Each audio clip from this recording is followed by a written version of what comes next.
Tacit knowledge is what we don't consciously bring forth.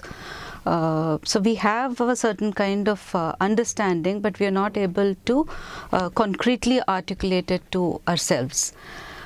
For example, when we see a child not paying attention to our teaching, tacitly we immediately assume that the child is not interested and the child's attention is elsewhere.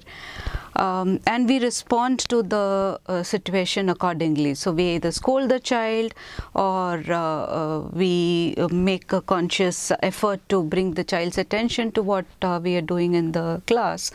Now, if we can think about why we do this, why do we feel it is important that every child is able to focus his or her attention on what we are doing, and the assumptions that we make in terms of the eye contact that we need to maintain between the child and ourselves.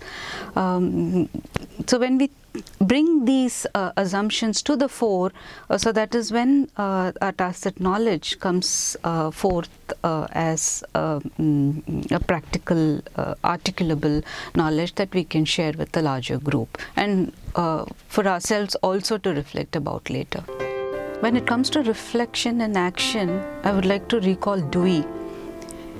He suggests that there are three forms of thinking. So one is a kind of intuitive thinking.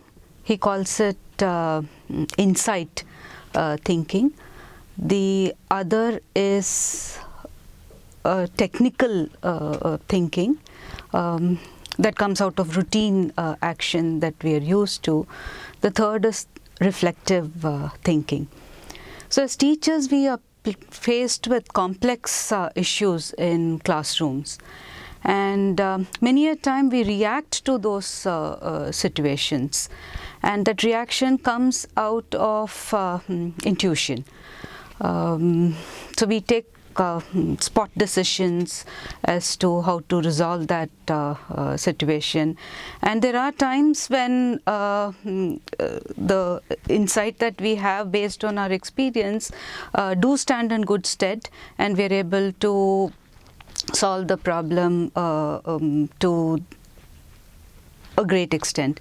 But there are also instances where we regret the kind of decisions that we made on the spot, in the moment of the heat, as it were. Then the second, the routine thinking, stems from a set of habits that we gain over a period of time through our experience as classroom teachers. That also does not entail much thinking. Whereas reflective thinking, according to Dewey, is where we bring in consciously our understanding of the situation based on a broader awareness of the different perspectives on learning, different perspectives on childhood and children, and also a deeper understanding of the theoretical basis of the processes of learning, as well as combined with a reflection on our own work. So reflection is not merely reflection on teaching, so it goes beyond that. We draw in from our experiences, we draw in from our understandings, we draw in from our broader perspectives. So I would say that it's rather important that we consciously develop this reflective thinking to be able to make spot decisions in the complexity of a classroom, and be more aware of a tacit awareness, and we are able to bring it to a conscious level in a way that we are able to articulate to ourselves why we do what we do.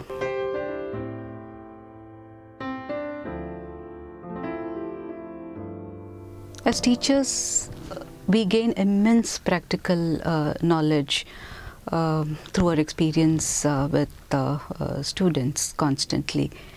And it's important for us to connect this to the pedagogical theories that we would have learnt in our teacher preparation programs and through ongoing professional development programs. Now, the best way for us to connect the two, rather than treating them as separate, in many cases teachers feel that theoretically it's all very well, but practically it doesn't apply to me. But we have to realize that the theories have in fact emerged from an understanding of what goes on in practice. The theory is a generalized knowledge that will help us make sense of particular cases. So the best way to do it will be to interpret the theory in terms that we can make sense of for our own classroom. To give an example, the idea of continuous comprehensive evaluation. Now it's a different question that the way CCE was interpreted by the system itself was indeed very complex, and teachers were not able to cope with it. But as a practitioner, if we sit back and think, the principles behind CCE are very useful for us as classroom teachers in terms of making sense of where the child is and adjusting our own teaching to reach to the level of the child. So it is in this way that we process the information that we get through the teacher professional development programs and relate it to our own practice. Unless we do that, theory will just remain something that is useful and nice to think about, but not something that we will be able to practically apply.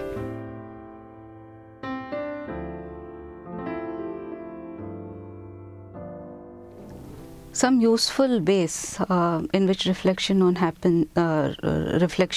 action happens is through dialogues and discussions.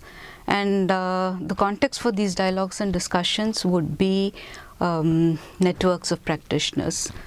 So it's important that we be part of a community of practitioners to be able to discuss along with the larger group the issues that we face and the solutions that we may have identified to solve those problems. And also generally to be aware of a range of choices that are possible and develop the judgment to be able to use the right choice, right in the sense what is suitable for us as teachers and for our own students in the particular context that we are faced with. We must remember that as teachers we face complex situations in classrooms, and the choices that we have are equally valid.